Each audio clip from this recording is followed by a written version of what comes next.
Adults just really like money. It's like their pet or something.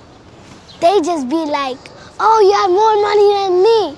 Oh, no, you have more money than me. And they just start fighting.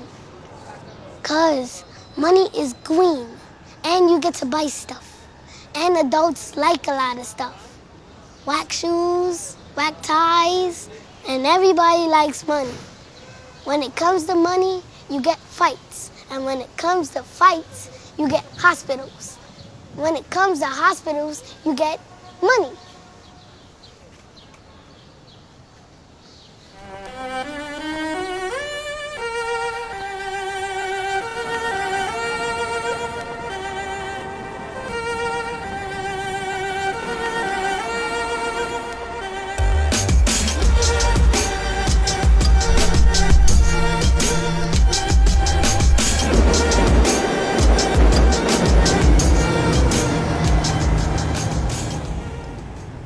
I'm an executive assistant. I do all his bidding, or I bid all his biddings. What is the expression?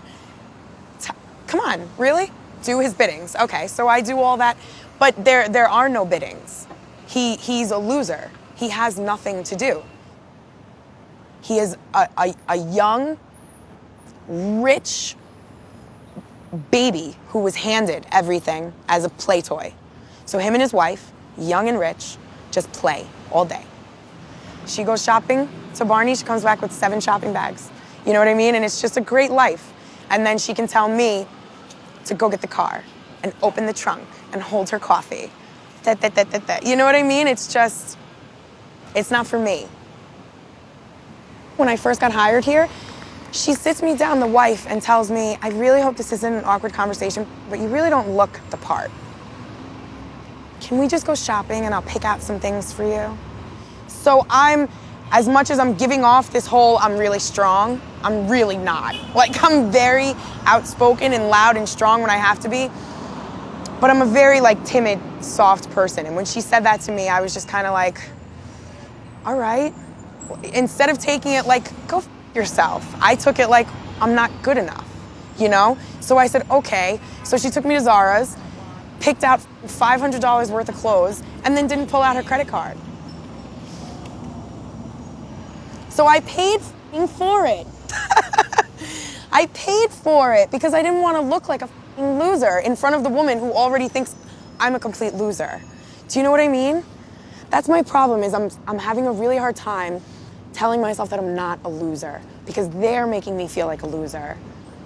And that's where you caught me at this moment that I just hung up the phone crying because I'm a loser.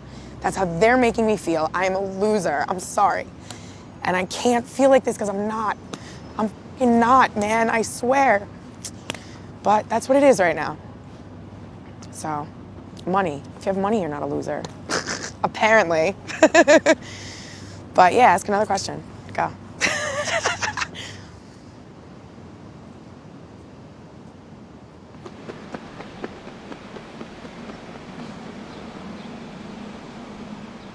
I drove limousines on and off, I'd say from 1980 to about 2001, and I must have driven, I don't know, a good, probably about 10 really rich people. I'm talking, billionaires. They make you feel it. They make you feel that you are not equal to them. And it's not just the money. Because if I have a lot of money and you don't, what does that say about my personal worth as compared to you? Does that make me smarter than you? Does that make me a more empathetic, better person? No, it just means I just have more money. But with that money comes power and control. And with power and control comes the possibility of illusion. Because you can control the world around you. And you can control what people say and do in front of you, for you, by you. So it's look at Donald Trump. How many people work for Donald Trump walk up to him and go, Donald, you're kind of an obnoxious person and you're rude and no one's going to say that. They all go, Don, you're the best. You're number one. And of course, when Donald, that's all he hears, You know, you almost kind of half feel bad for the guy. I don't, but almost, you know. The people's money. Get a little piece of paper, write money on it. Use your selfie if you want. Use a picture. Use crayons. Use pencils. Use anything you want. Have your kids do it.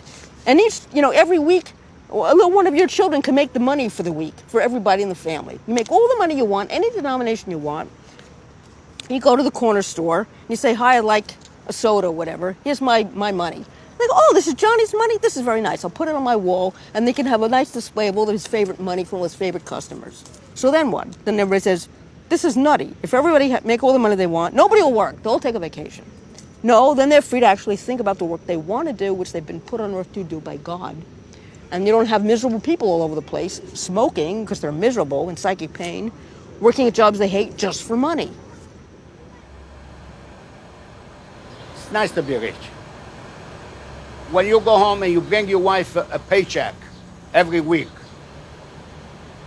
that's happiness to your wife. She see the check, she's happy, she's happy. But you go home and you bring no check for 2-3 weeks, see what up to the love. Love is vanished. I came here with nothing. I came here with 25 cents in my pocket. I swim my mom's grave. I was 24 years old. Come to the States as a poor man, you go to sleep, you wake up rich man. That's the bottom line. That's America. That's it. How you make your life is your problem. Don't blame America. Gee whiz, America's no good because I don't have $1 in my pocket. Shame on you. That's it. Shame on you. You have no $1 in your pocket. And you're 30 years old, 35 years old, and have the bloody $1 on your name. Something wrong here. And you're a big boy, big solid muscle of this, you have money in your pocket. Something wrong here. Don't blame America, I'm sorry. America is good for everybody.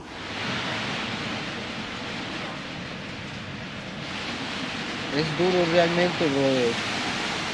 Pero con lo poco que me quedaba podía darle de comer a mi familia que está en otro lado. Con lo poco que llevaba, aunque yo no tenía para comer, pero yo le mandaba para ellos. Lo poquito que me quedaba yo le mandaba para ellos. No me importaba si yo me quedaba sin un peso, siempre estaba ahí su dinero para ellos, porque yo a eso vine, a buscar algo para ellos, pero realmente no es lo que uno piensa.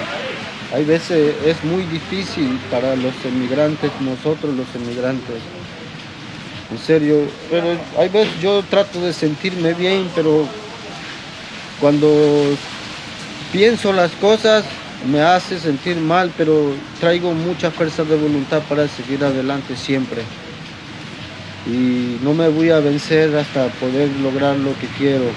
Algún día volveré a ver mi familia, aunque yo esté ganando poco, aunque me haya ido mal, pero algún día voy a sacar mi familia adelante. Siempre es lo que quiero, no quiero que ellos sufran lo que yo estoy sufriendo acá.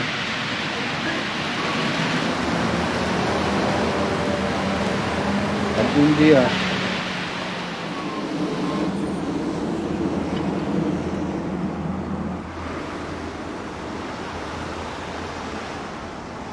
My mom and dad, they never made too much money, really.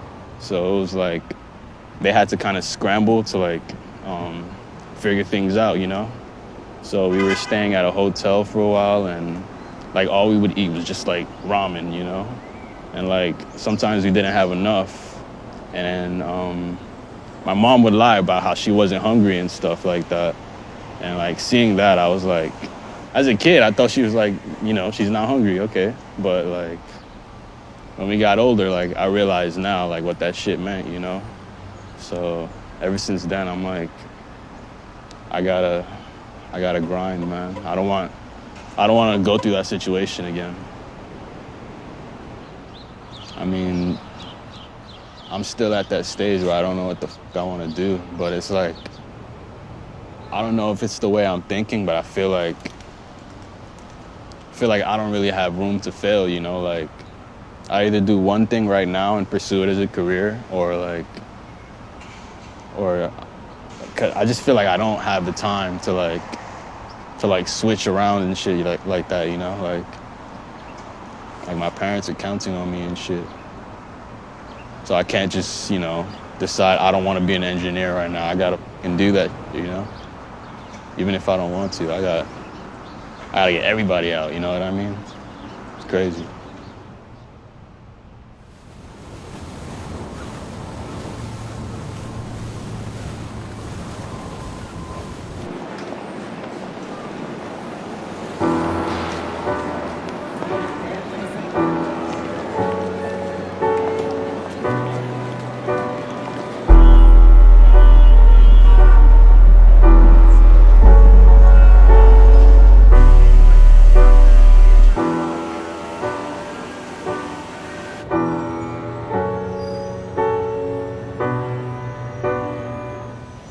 Well, when you're used to it, I mean, just like anything else, you kind of take it for granted. You know, a relationship, a good girlfriend you may take for granted. So money, something that you know is going to come and go.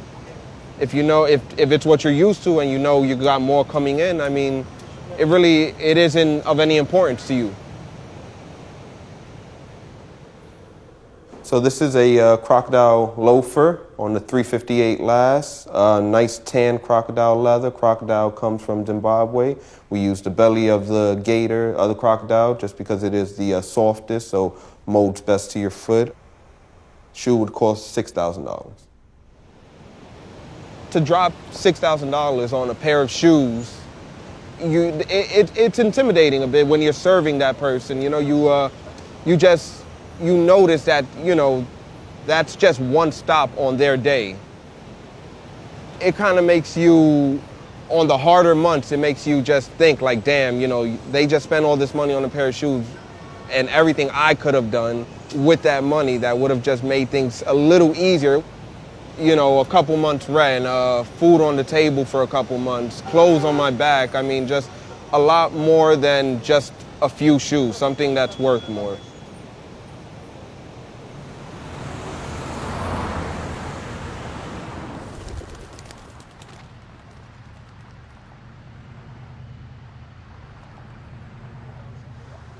I sold a PSP that I had, that I bought a while back. I sold that to buy stuff for the house, like toilet paper and stuff like that. Having to save, you know, some piece of one check to make ends meet the next week, and relying on tips from work to get home from work sometimes, just to be able to buy toothpaste or stuff like that. Like, it's hard. It's hard.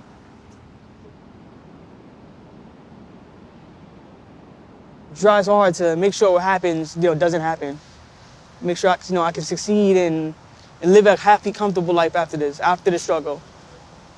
You know, that everything in life isn't gonna be a struggle, you know? I hope that it gets a little easier.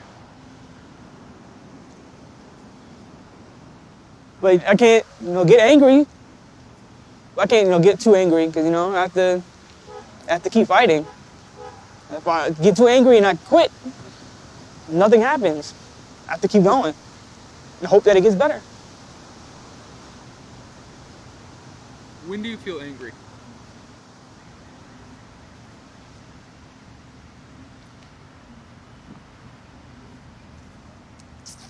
Oh, man.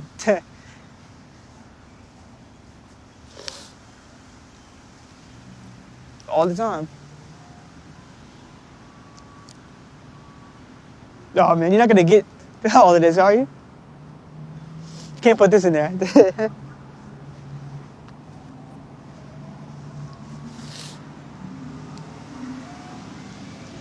Just sucks sometimes, you know?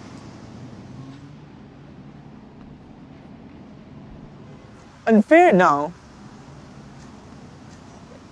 Unfair? No, I wouldn't say unfair. Like I said, people have it a lot worse than I do, you know? I walk past people all the time that are sleeping on the floor, outside, you know, it's freezing out here. and now I can go home with my key and go home to my house. Some people don't have it like that. So I can't even say life has dealt me an unfair card. Just, I don't know, I guess an unlucky one.